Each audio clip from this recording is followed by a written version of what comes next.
Hello, Miss Cochran here. Hope you're all doing well.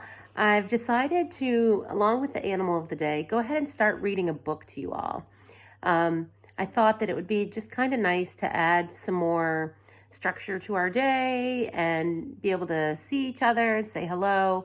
So I'm going to read this book called Wish to you guys. And it's written by Barbara O'Connor. And it's about a little girl that went to live with a family that she hardly knew. And then she met this stray dog that really stole her heart. And after reading what this book was about, I just really thought that this would be a book that you guys would enjoy, and thought that it would be a nice idea for me to read it to you guys.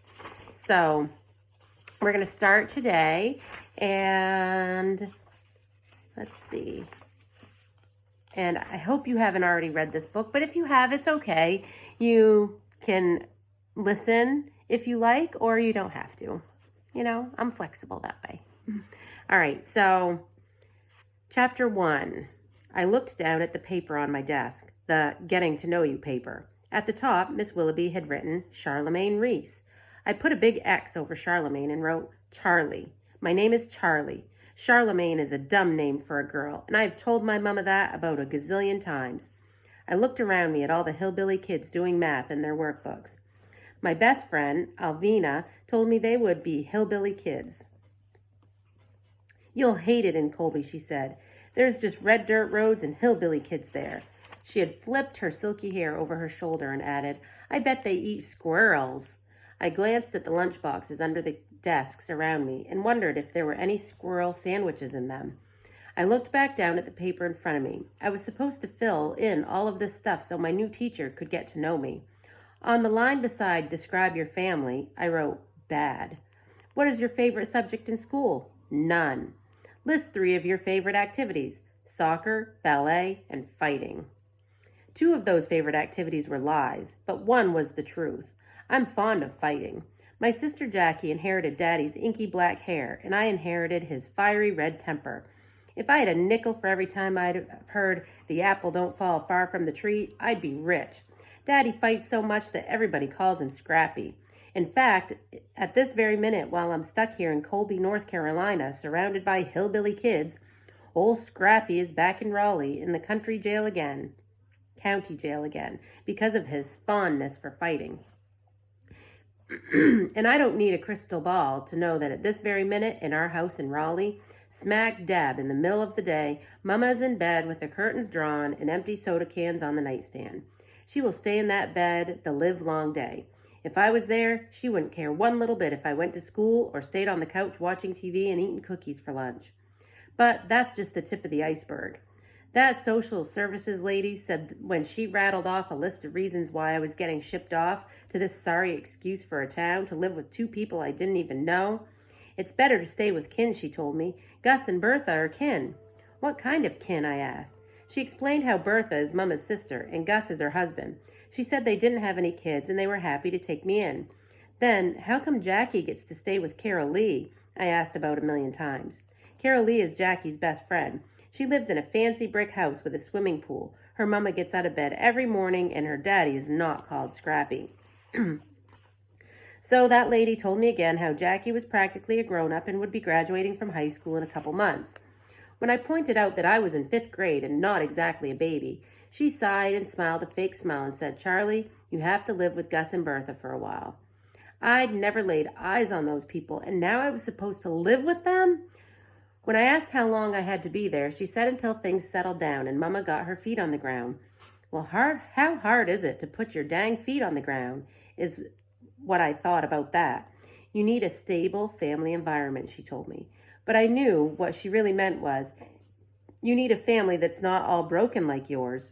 Still, I whined and argued, but here I am in Colby, North Carolina, staring down at this Getting to Know You paper. Have you finished, Charlemagne? Miss Willoughby was suddenly beside me. My name is Charlie, I said, and a greasy-haired boy in the front of the class let out a sputtering laugh.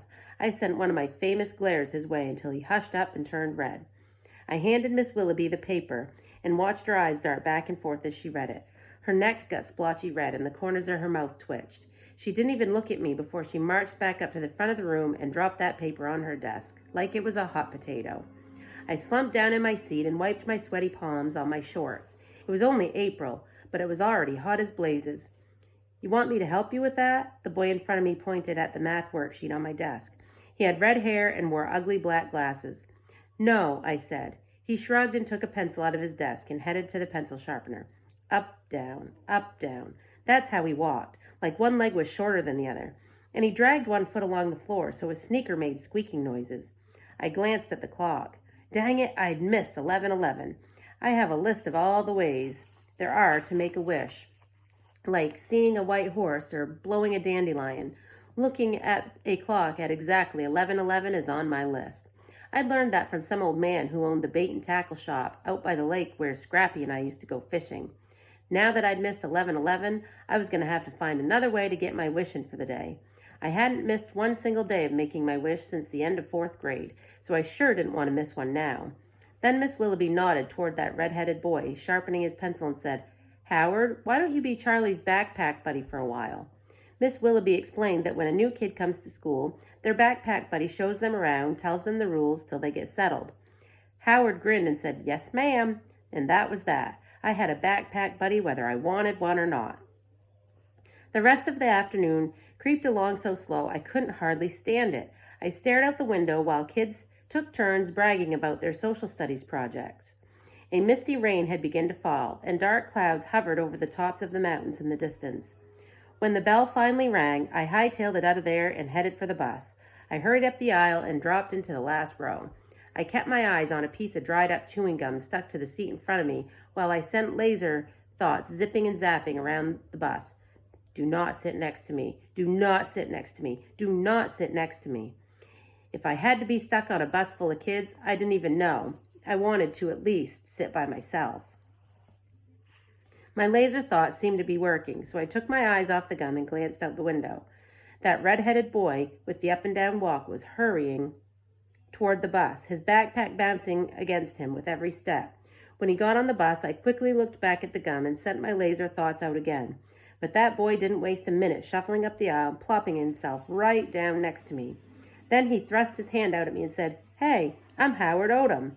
He pushed at his ugly black glasses and added, "Your backpack buddy." Now what kind of kid shakes hands like that? No kid I ever knew. He kept his hand there and stared me down till I couldn't help myself. I shook hands with him. "Charlie Reese," I said. "Where you from?" "Raleigh." "Why you here?" He sure was nosy, but I figured if I laid out the cold hard truth, that would shut him up, and maybe he wouldn't want to be my backpack buddy anymore. "My daddy's in jail, my mama won't get out of bed," I said. Well, that boy didn't even blink an eye. "What's he in jail for?" "Fighting." "Why?" "What do you mean?" He wiped at his fogged-up glasses with the bottom of his T-shirt. His face was flushed pink in the damp heat of the bus. "Why was he fighting?" he said. I shrugged. There was no telling why Scrappy was fighting. Besides, there were probably a bunch of other reasons he was in jail, but nobody ever tells me anything. "Gus and Bertha told my mama you were coming.